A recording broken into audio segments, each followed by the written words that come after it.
Okay. To Down Adversity to Strength, I'm joined by Nikki Allen, author of Loved You, Hated You, a raw and emotionally honest novel born out of lived experience, heartbreak, and the slow process of reclaiming selfhood after emotional betrayal. It began not as a book, but as a song. It then became a screenplay before finally taking shape as a novel because fiction gave her the freedom to tell the truth when real life felt too close to expose them. With the story itself, it's fictional. The emotions at its core are deeply real. Silence, self doubt, identity loss, and the quiet damage that can happen when you stay too long trying to keep love alive. In this conversation, Nikki talks openly about how women lose their voices in relationships, why emotional betrayal can be harder to name than physical abuse, and what it actually takes to choose yourself after being slowly erased. We expose the intersection of pain, creativity, and how turning lived experience into art can be both confronting and liberating. This is not a conversation about blaming or bashing the past. It's about understanding patterns, reclaiming identity, and transforming pain into something meaningful.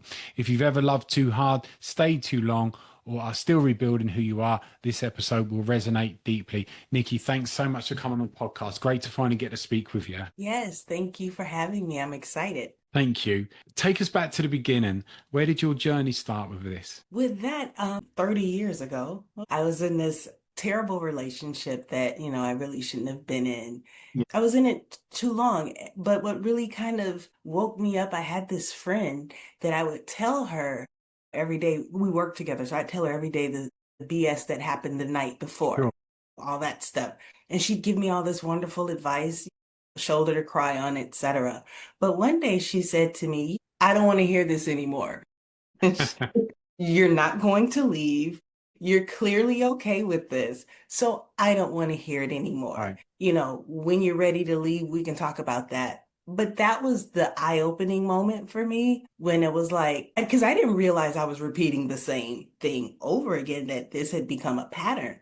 So I had to step back and go, okay, yeah, this is off. And she doesn't want to hear it. So it left me there to deal with it by myself, which made me have to slow down and go, why am I allowing this person to do this to me? It took many years to get out of that Yeah. though, but that was the icebreaker, if you will, to get me on that journey.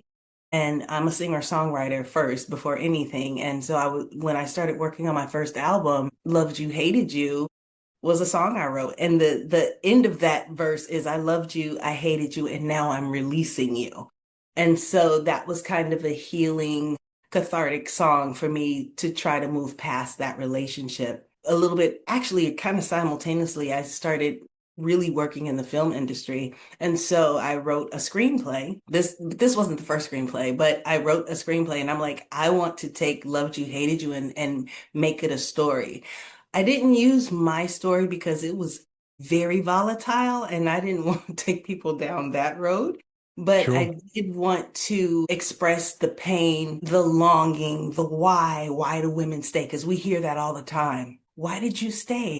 You knew it was wrong. You knew it was bad. And yes, we do know, but getting out is not as easy as No, people try to make it seem. For some women, it's dangerous, absolutely. to leave. Fortunately, that wasn't my situation, but I had to, put on my big girl panties and go, I got to get out of this. And with that, I call it soul surgery. I just did a whole lot of soul surgery on myself to find out why. So in the screenplay, I deal with a lot of the emotions behind what I went through, and I deal with why I stayed, why women stay, why Yeah. does anyone stay in an abusive relationship? And so that was that. I wrote that, I believe, in 2007, I think, somewhere around then. And a friend of mine came and read the script and she goes, you should make this a book. And I'm like, I'm a screenwriter. Fast forward to June, April, May, somewhere this year, I get a call from the publishing company and they're like, do you have a book? And I'm like, you don't want to say no. Like that call doesn't come every day. So I'm like, I'm looking at it now. yeah, I got a book. And instantly that conversation, you should turn this into a book, came up. I was like, I'm going to turn that into a book.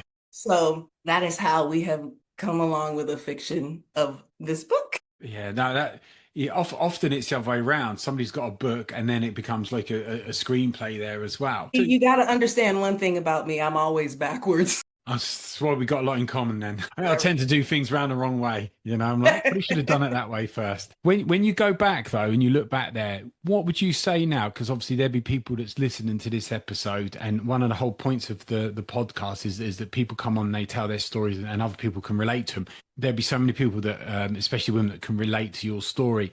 What would you say, looking back now, would be the reasons that you stayed in a relationship as long as you did for too long? What would you say? Well, first and foremost, I I may get in trouble with this, but I do think it's 50-50 blame because people only treat you the way you allow them to treat you. No And we need boundaries. to really be honest with that. Right. You have to set those boundaries. Yeah. So when I talk about soul surgery, I'm talking about what in you is what about you do you think is so bad that you feel it's okay for someone to treat you like Yeah. this? Yeah. And initially for me, I came up with my mom had just passed maybe a year before Yeah. I got in this relationship. I had just moved to LA. I'm originally from Chicago. So I didn't have any like really tight friends. I had that one friend that I worked with, and then there was him. There was no support system really in place. So initially I thought, well, I lost my covering, I lost my mom, I was depressed, and I latched on to the first person. And that part is true. Yeah. Yeah. But then I had to go back even further and realize I had a lot of childhood trauma and a lot of it stemming from my dad's, and my parents were married all the way until my mom was deceased, but my father wasn't the best father. Yeah. So, I was probably looking for a father in this guy, when he was good, he was great. So we hold on to those things. Consistency though. Yes, yes. So, so I would tell women, just do that deep dive into self. Look in the mirror, because what I found, and it may sound crazy, you're a therapist, you understand. It's sometimes hard to really, really look at yourself in the mirror, Oh, you know? absolutely. Because I- you go for years with deniability, and you can blame this and blame that, but you get to a point where you've got nowhere else to go, and you have to look at it, and then you have to take account, and then you have to be honest, and yes. that's when the work starts. That's when the work starts. So, I mean, I had gotten to a place where I didn't realize I stopped looking in the mirror. And when I finally looked in the mirror, I was like 30 pounds heavier. I was like, oh, How many mirrors am I looking at? say it ain't so, but and then I tried this. I just started making up stuff. I started trying to tell myself in the mirror, I am beautiful. I am worthy. I am deserving. Easy to say now. Honestly, it was not then because I didn't believe it. Believe it. You got it's like affirmations. You have to It believe it. You really say it. is. All, yeah. Yeah. Yeah, Yeah. and so, but I also believe like with affirmations, you say or do something enough times, it's going to become your reality. Yeah. So I just kept saying it, but I was like looking in the mirror like, you're beautiful. You're wonderful. But let's Yeah. not put a light on. But it's especially like if somebody like is putting on weight, it's that denial, and then it's the acceptance, and then it's the remorse and the guilt. Is like a bereavement going on there. It is. It And then really is. then it's the clearing the fridge out and like, right, get me some salad and all the usual things there while you're going through all these emotions there. But often when you get caught up in like a toxic relationship, you can go to like food for comfort there. Your brain's trying to send you to these places that it feels safe there as well. And if it's like, Ben and Jerry's ice cream or something, you can find, oh, I didn't realize that so much. It's easy done. It's easy done. Yeah. And that, yourself as well, often when people come out of a relationship, they give themselves a mental as well as a physical makeover. It's the new them, it's a new start. Do you think Mhm. that's what you found for yourself then? You mentally and physically starting over again? Definitely, definitely. But let me tell you this, that relationship was 30 years ago. I'm still healing from it. And how Yeah. I know is my current partner, we've been together, it'll be 7 years in February. We've never had an argument. That's not to say we don't disagree, but we don't have a contentious relationship at all. We flow. We are able to talk through things. So one day he's a coach. He was coaching some football team and he called me, all this noise in the background. You could hear parents screaming, kids screaming, referees screaming. So he was his voice was really like amped up and he wanted me to order something. So he goes, can you order that? And I'm like, yeah. And he goes, okay, do it now. But that do it now, how Yeah. that guy talked to me 30 years ago. Yeah. And in that moment, this is recent. In that moment, I remember it felt like my brain was crossing, trying to figure out where are you and who are you talking to? And I got Yeah. really quiet and he heard the silence. He goes, please. Is that right? Please. And so when I saw him later, he goes, what was that attitude about? And all of a sudden I just started crying. And Yeah. I'm like, "Yeah, when you said that, it reminded me of," he just grabbed me. He's like, I didn't mean it. And I'm like, I know you didn't, but I realized Yeah. I'm still healing. There's still little things in Yeah. there Of that course. get triggered. I mean, Absolutely. I was shocked that that even came up like that. Yeah, I mean, as a therapist, it's really handy being a therapist because a lot of times you know the answers, and that doesn't surprise me because when you've been through a trauma, trauma never goes away. Right. It's there forever. So it's about how you manage the trauma. I spent most of my time, big percentage of my clients have been through trauma, unless they have like EMDR or whatever, and then we Mhm. do sort of talking therapy through the trauma. But it's about how you manage it. So there's always going to be something that can trigger you there as well, and then you go into fight or flight or fawn mode there as well, and you're not thinking, you're reacting. Yeah. Yeah. So there's Yeah. always there, and what I say to clients is, don't give yourself a hard time. Your body is doing its natural protection and getting you Yes. out of what it perceives to be a dangerous situation. It can relate to it, so it's a normal reaction. But we can get frustrated because we're like, am I not past that yet? Well, no, because it's permanent, but you can manage it and deal with it as best as you can, and it is what it is. Exactly. And what you said, I phrase it like this: give yourself some grace, just give yourself some grace because that guy is gone, you're not in a relationship with him, you're in a loving relationship. Yeah, yeah, Give yourself some grace. That was just a trigger. It's something you need to yeah, heal. And actually, after we talked about it and I felt comforted, I was like, I think I'm past that now. So I don't think I'll yeah, have that trigger again, but we don't know what the next yeah. trigger could be. Hopefully no more, but 7 years and he just prompted that one. So maybe the next one will be in like Yeah, 20, and the thing is it's because he is a guy that doesn't cause you to be triggered. It catches you off guard. Right. That's the thing. Your brain's there Right. going, oh, just when we were relaxed and thinking we're safe, this has come on, we got, and then it catastrophize it. That's what happened, literally. Because literally, I was like, "You too?" That's what my Oh brain my was like. God. You too? That I literally felt like, "You too?" Oh my God, that Yeah. was the first thing, and my brain is just like, it was weird. It really felt like it was doing this. It, I mean, I'm diagnosed of CPTSD.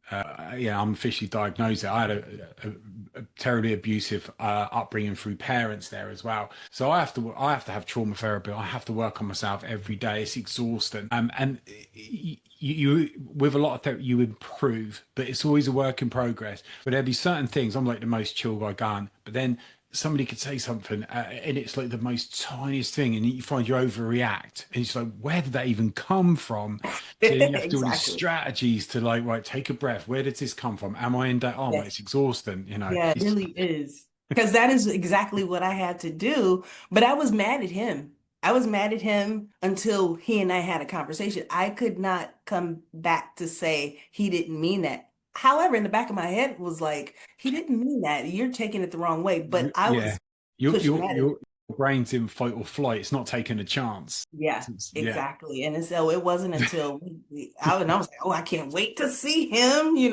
And he walks through the door and he was like, why, what was that about? You had an attitude. I was like, yeah, I had an attitude. Okay. Yeah. Yeah. And when you started to try and recover, so what was the moment you thought, I can't take this anymore. I've not lost a friend, but I've got a friend that doesn't want to hear this now. I can't carry on. I need to get out because I think a lot of people listening, well, they always want to get to that part. How did you get out? How did you get out? You know? So, unfortunately, there was no magic pill. There was no magic, aha, I should go moment. It was really kind of a traumatic ending to the fact that he got physical with me in our relationship. 7 year relationship. It was 7 years with him too. In our 7 year relationship, he had put his hands on me maybe 3 or 4 times. And the difference is I was hitting him back. So it wasn't like I was getting beat down. We were like fighting. So Yeah. this last fight, we literally put each other in the hospital. The police, the neighbors called the police. I mean, it can be comedy now, but it was really, really bad. Yeah. When the police came, I opened the door mad as hell. And they looked at me and they're like, oh my God, ma'am. They called the ambulance right away and they're like, do you want to press charges? I'm like, yeah, hell yeah. But he comes to the door. He looks worse than me. And they're like, sir, do you want to press charges? And he's like, hell yeah. And he goes, you realize you're both going to jail. And we're like, yeah, we're not pressing charges, but we will go to the hospital. But that was the moment he and Yeah. I both were like, we cannot keep doing this. No, at this point, we're 27, 28 years old. Yeah, maybe not that old because I take that back. We were like 23, 24. So that was when we really broke up, but we kept coming back. You're Yeah. not really done. But that was the moment. That was the last time he put his hands on me. That was the last time he spoke to me like I didn't exist, like I didn't matter to anyone, like I didn't have parents. But it took that where we're in a hospital where a paramedic flashed his light in my eyes and goes, you took too many blows to the head. That's literally what he said to me because this guy had straddled me on my lap and was beating me like this. And he's like a football player size guy, just beating me like that. So it was that I'm like, yeah, I can't. No, just no. So that was the moment. Hopefully, the women or people that are listening to this that are trying to get out, you don't go through anything like that. But it can be dangerous, and that is why some people stay because they might have a volatile partner that will do the unspeakable, you Like, know.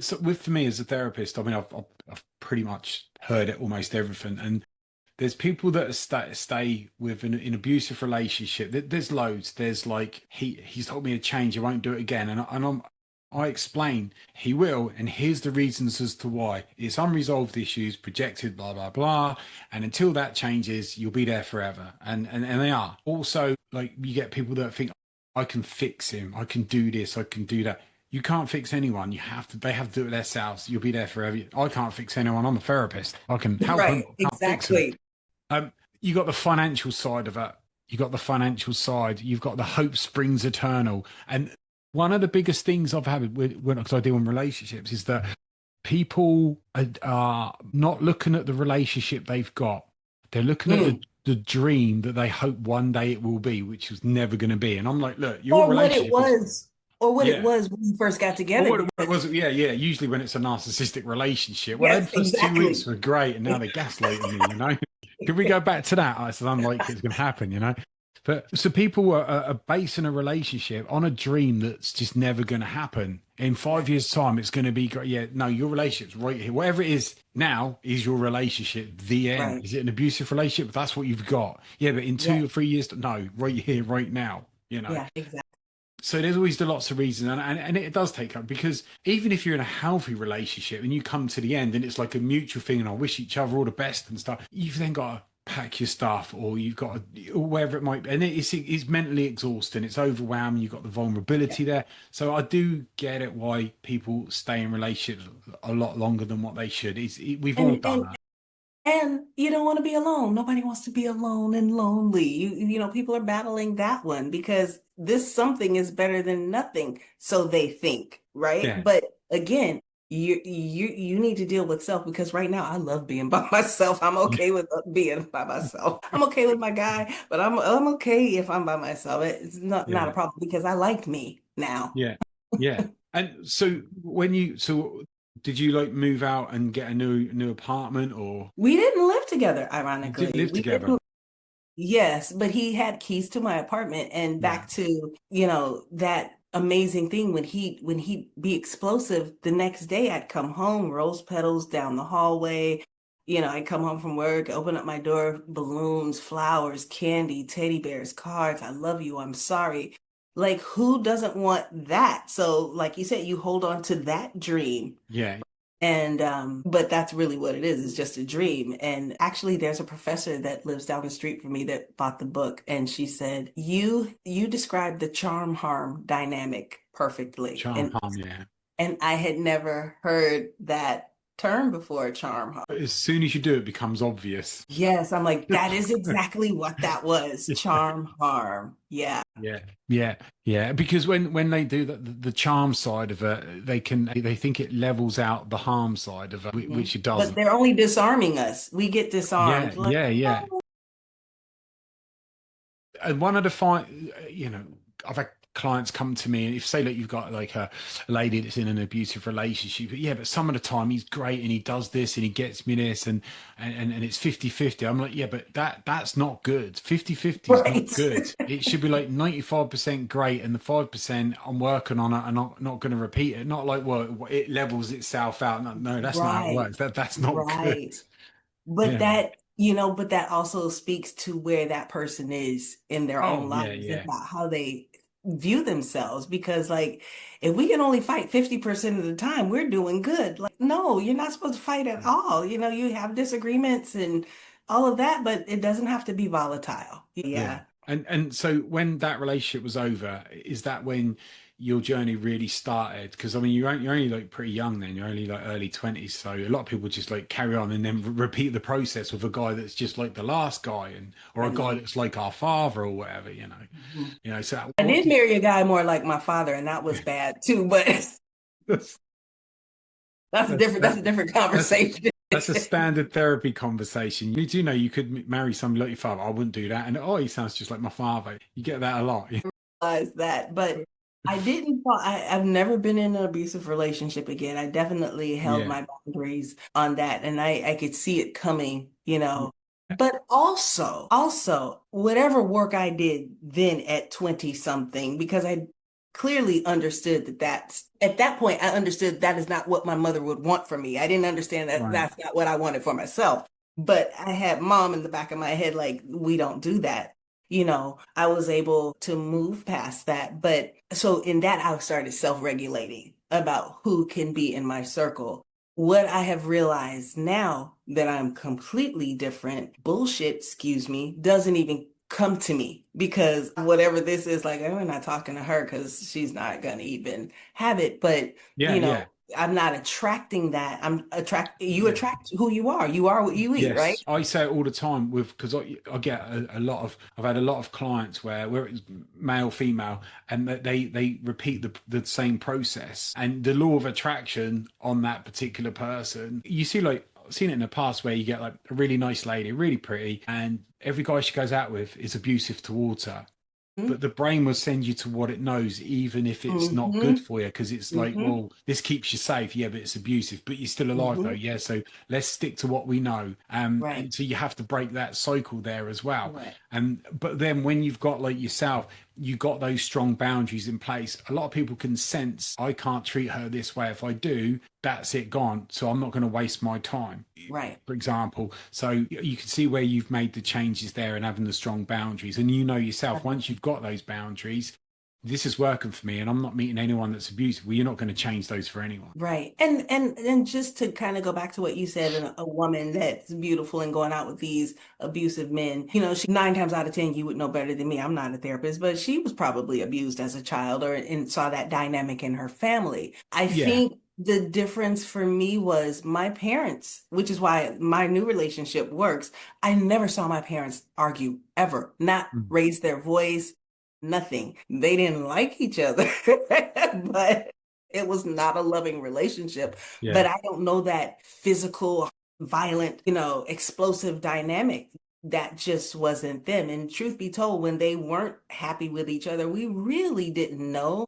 Yeah. It's only now that I think about it, hindsight, when I think about little things that, dad was down in the family room while mom was in her bedroom, in the bedroom, or it's like that's how they were dealing with it. But it was never, you make me sick, I hate you, and putting hands on each other. Yeah. Fortunately, I didn't have that to mimic, Yeah. what that actually the relation that abusive relationship was actually foreign to me. But I will say this, which probably enabled me to stay longer. When I told my dad that the guy put his hands on me the first time, I'm expecting my dad to hop on a plane and come out here and Sure. whoop this guy's ass. And my dad said, well, that's what you guys do. So if the male figure in my life is Yeah. in agreement with this relationship that I'm in, it It didn't makes it help. acceptable. So this is Exactly. okay then. All right. Whereas if it's like, oh my, nobody touches a female, this, right, that's it. Oh my God. So this really is as bad as what I thought, But when Right, somebody right, almost trivializes it, oh, so am I making a big deal out of this? right. And Yeah. especially if you're only kind of like young, it's not like you're 40, Mhm. Right, you, right, exactly. so and that can be confusing, and sometimes, and especially generations with parents, if they're older, Yeah, their views are different to what yeah ours are, and even younger generations. So what they might have considered all right to us is unacceptable, but they can't sort of see it from our yeah. frame of reference or whatever it might be. Right. I think he was also because he was married, I think when he was 17 to the woman, a different woman, not my mom. And they used to fight. That was their thing. I Right. know that. Never saw him do it with my mom, but I know that. So I know he was probably operating from that they were young, we were young. That's what you do, So Sure. that was his advice and terrible advice. Or advice. What did you do then to work on yourself then? What was it? Because a lot of people, they come out of a abusive relationship, they go into therapy. This is the standard one. So many people that they do different things. They do lots of things. So they do like yoga, they're at the gym, everything to totally change their inner self and evolve. What about yourself? What did you do? For me, I think it was more relying on my faith Hmm. and knowing my thing was I know God made me and I know He doesn't want people to treat me like this. And so I want to operate on that. And so even now, I just kind of move more spiritually than just Yeah. going along because that just kind of grounds me. And that is when I'm able to sit and that's why I say I like quiet and being by myself because I like to self-reflect. A lot of people Yeah. like noise to distract. That's not me. I am so No, I'm. probably overly Yeah. self-aware. So I sit and I do work probably every day. Like I'm literally sitting in my spiritual room. I have a spiritual room in my house because this is where I come to go. And even if I have bad interactions, I'll come in here and replay it like, okay, now how could I have handled that differently? What should I have done? I am very self-aware and I have always been like that. So I didn't even try therapy until, not even for that. When I had to take care of my dad when he was 88, I had to fly him out here and take care of him. And my question was, how am I supposed to take care of somebody that was so terrible to me? So that's when I saw therapy. But somebody needs to explain that one because that's kind of kooky. I've not really had luck with therapy because even I had one therapist tell me because I was like, well, when are you going to give me some tools? And she goes, you do everything I'm going to tell you to do anyway. She said, I thought you just wanted me to hear your stories. And I'm like, oh God. So I am just very self-aware and I'm always looking for ways to be a better me. And Yeah. Yeah. that's really it. I just want to be a better me for Yeah, everybody. yeah. I think you're always working on yourself. I sound like a therapist at work now, but you're on that journey. You're never going to reach the destination. Correct. When You, I reach it, I'm dead. So he'll be like, God will exactly. be like, well done. Come on. You're Well, done. you did. You put plenty of effort in. You did really well. But then you look back to where you were a year ago, 5 years, 10, 20 years ago, and you're such a different person, but for the better of it. You've learnt more things there. There is so much benefit to work on that. And you know yourself, it can be quite addictive because once you are in that zone and you keep on going, you've got the momentum, and it kind of almost becomes impossible to not work on yourself. I don't even know what that sounds like or what that looks Exactly. like. Like I'm always working. Like for me, I had to work on myself to overcome all of my trauma and deal with that. And you haven't got the luxury of going, yeah, I think I've done that now. It's like you got no chance. You're working on this forever. And I speak to my therapist. I was like, oh, we're going to get through this trauma. She went, no, trauma's here forever. You just got to keep working on it. I was like, Cheers for that. Let's just Right, keep on going. right. But at the same time, while you're overcoming the adversity you've been through, then you're working on yourself. You want to be a better person. You want to, I become a therapist for nobody was there for me, so I want to be there for other people. Now, I want to, the other things that I'm doing out there is because I want to help other people there as well. And I'm guessing the same for yourself. You want other people to hear your story so they don't go through what you went through. Or to know that it's okay. Give yourself some grace. You're not the only one. Everybody's outcome will be different. Everybody's journey will be different. But here's some crumbs to kind of give you Yeah. a pathway to see how you can get out of this.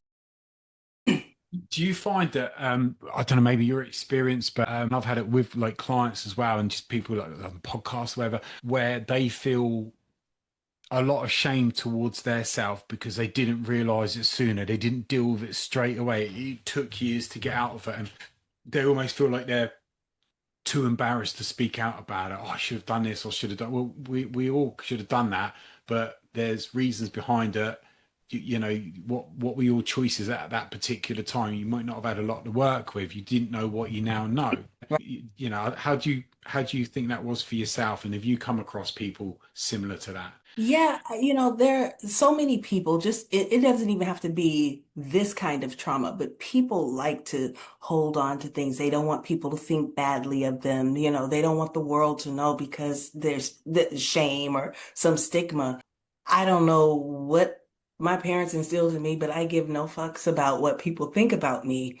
And Yeah, yeah, I understand that I made bad decisions, but like you said, that's what I had to work with at the time. So I'm going to give myself some grace. It's not yeah, embarrassing. I've had some very deep stuff happen, which I've talked about in different podcasts with this relationship. And I'm okay with it because it was my trauma, but I healed from it. And I want you to know you probably went through some really hard stuff too. And it's okay. I went there too. We need that support. We need yeah. somebody to go. Yeah, that happened to me. What? Oh my God, you know about that? Because Yeah. we think that it happened to us and nobody else. Absolutely, absolutely. And this is the thing is that whether it's like childhood abuse or domestic violence, we all know that it happens here, there, all over the world, unfortunately, Hmm. every minute of every day. But when it's us, we just assume that it's just us. Hmm. So just to hear somebody's story that you can relate, there'll be somebody listening like in the UK and they're listening to, and you're based in like Los Angeles, relate to that story. Oh my God, that's just Hmm. what happened to me. Oh my God. And people take comfort knowing that it's Hmm. not just them and how Right.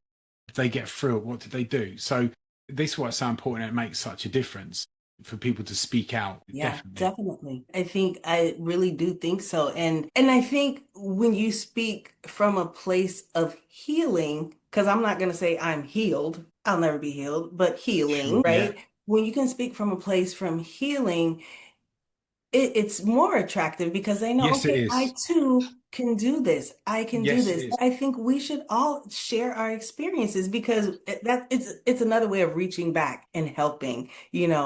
I love what you said about why you wanted to be a therapist. My son actually experienced some severe trauma about 3 years ago. Briefly, he's isolated himself. He suffers from severe social anxiety, but he wants to go to college to get into psychology, but he wants to do the research aspect. Like, Yeah. why is this brain? Yeah. It's fascinating.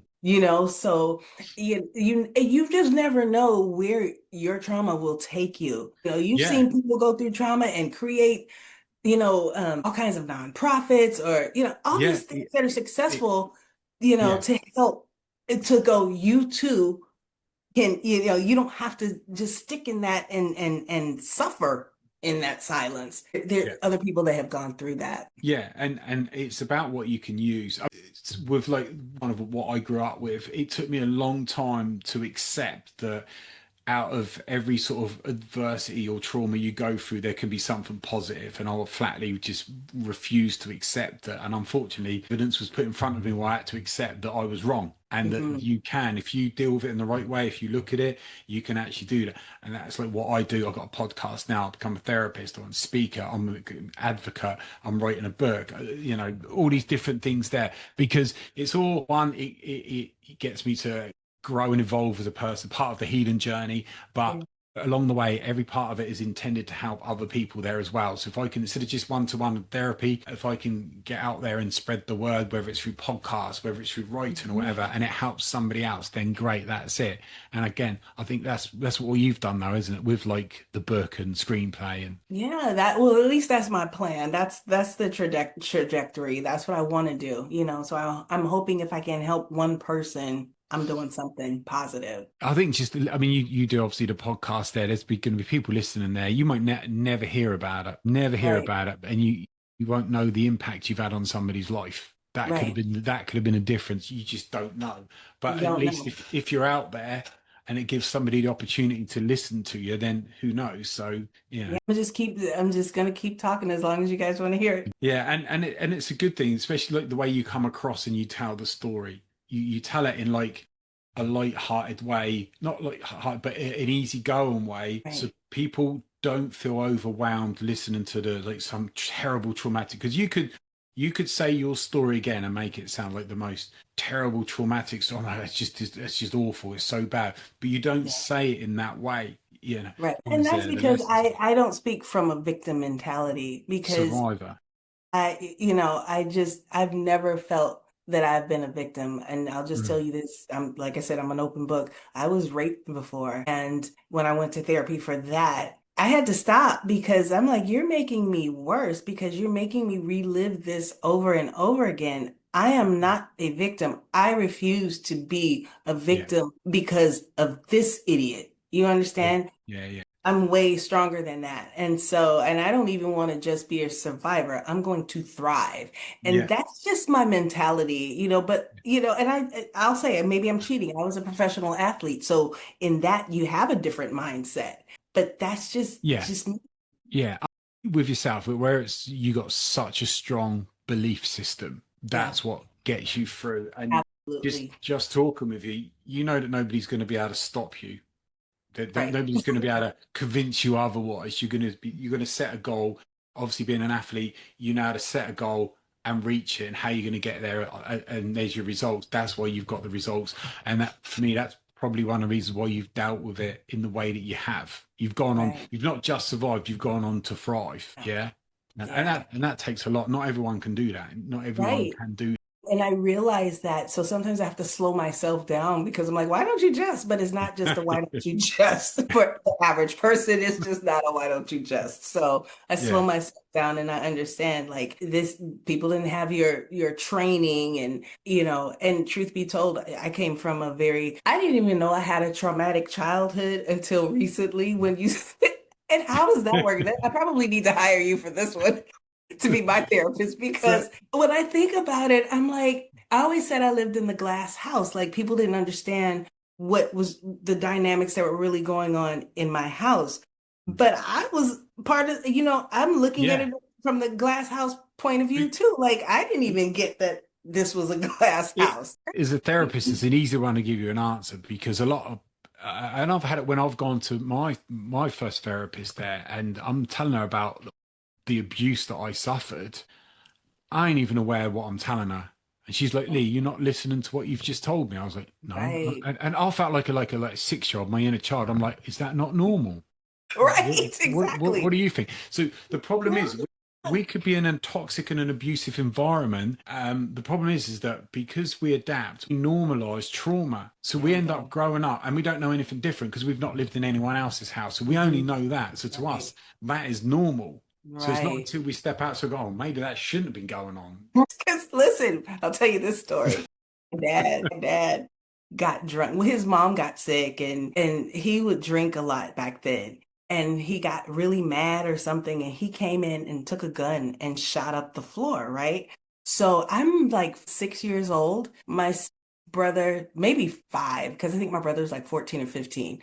And when he did that, though, my brother ran in his room. My mom grabs me. We're in the closet. She's calling. We didn't have 911 then. You just call the operator for them to call the police. So she's calling the operator. My husband is shooting up the floor. So the police come. They didn't take him to jail. They took the gun. Sir, are you calm? I'm calm. And this is the 70s. And we go back to it, right? So, that became a joke in our family. That yeah, remember when he shot up the floor?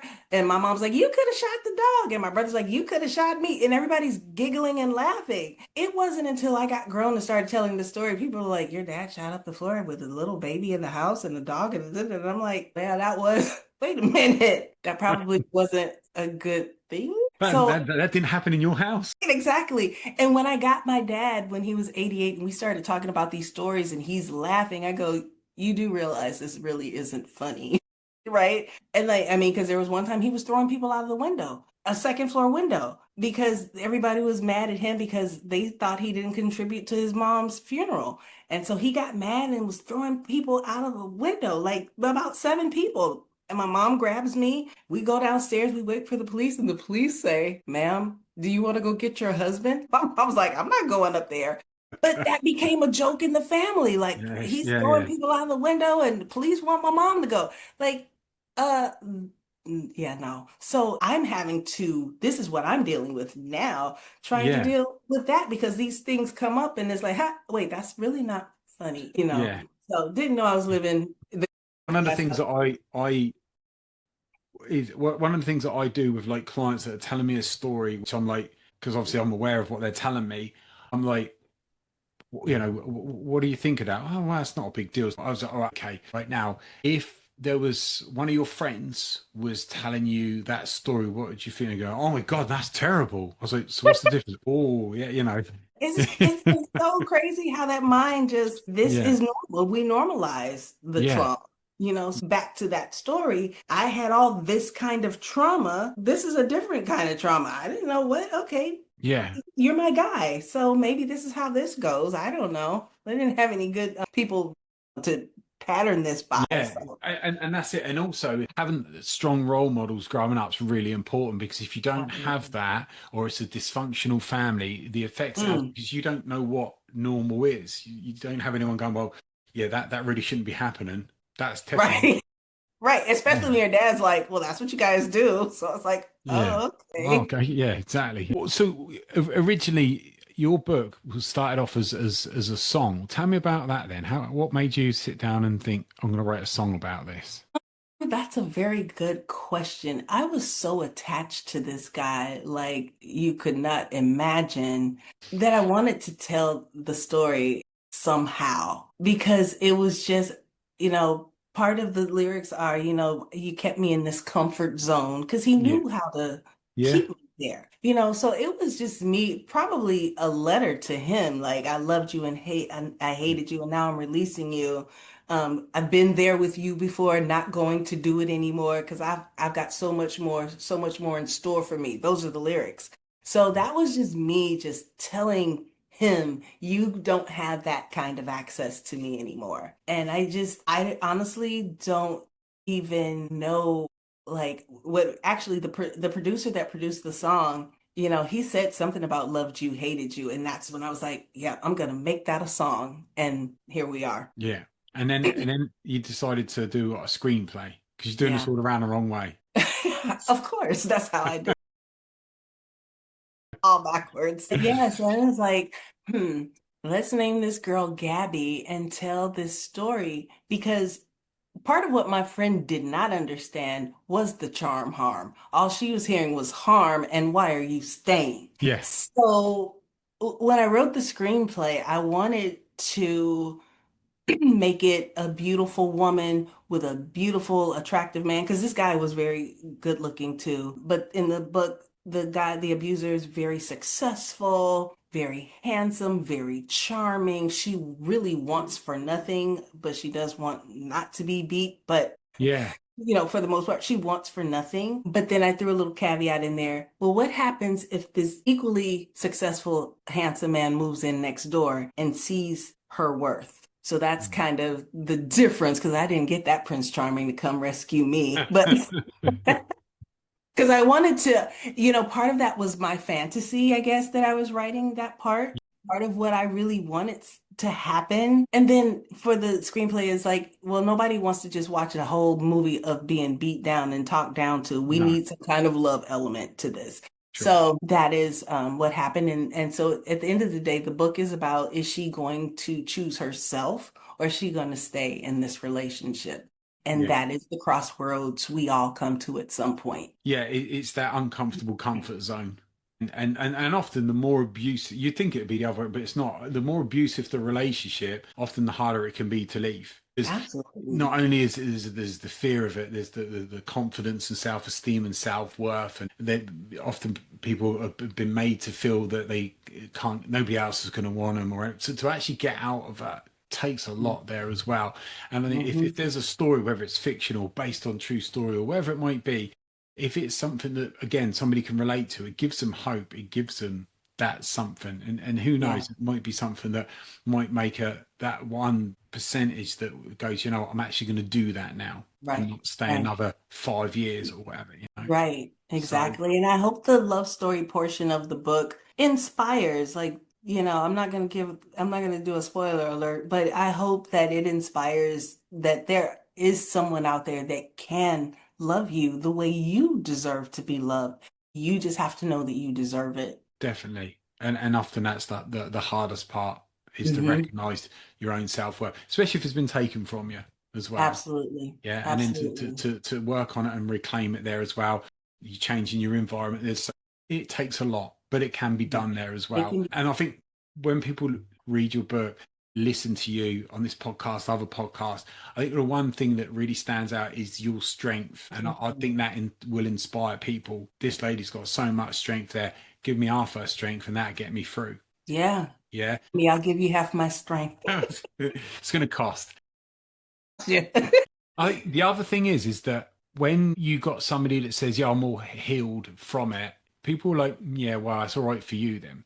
But when you go, "I'm still healing and working on it," it's like, oh, "Okay, great." It Mhm. just gives a more of a connection. Like, yeah, do you know, they're still working on themselves. All right, that gives me Mhm. hope. Not like, well, Yeah. they're all fine now, and there's me. I'm still drowned and Right. struggling here, but this person here who's inspiring me, they work on themselves, they're still dealing with it. Okay, that gives me hope.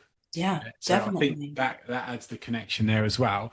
What's the future looking like for you then? What have you got planned in the future apart from the book? So, going back to singing, not that I've left it, but my new song is actually called This Cathedral Is Mine, which is basically probably going to be some kind of woman's anthem because it's really talking about taking back your strength and your courage and taking you back and, not allowing all of this to happen. And I just hope that, with this book and that song, which I had planned none of this. Planned none of this. I promise. It was so weird how the Yeah, cathedral's mind came about. As like it's almost like it was supposed to go with this book. So sure, I just hope that this is just 2026 will be an empowering year, a way for me to empower people even more on another platform as well. definitely. Yeah, Yeah. yeah, that's great. And you're covering all the platforms as well. So you know, Yeah. it's a good start. It's been amazing talking to you. I've loved having the conversation with you. It's Dang. really inspiring, and Thank so you. many people will get so much from your journey. And I think that anyone listening that might be going through similar, I think that they'll get a lot from it, and that'll help them and inspire them. But Nikki, thanks for coming on. Absolute legend. Thank Thank you so you. much. Thank you. Thank you.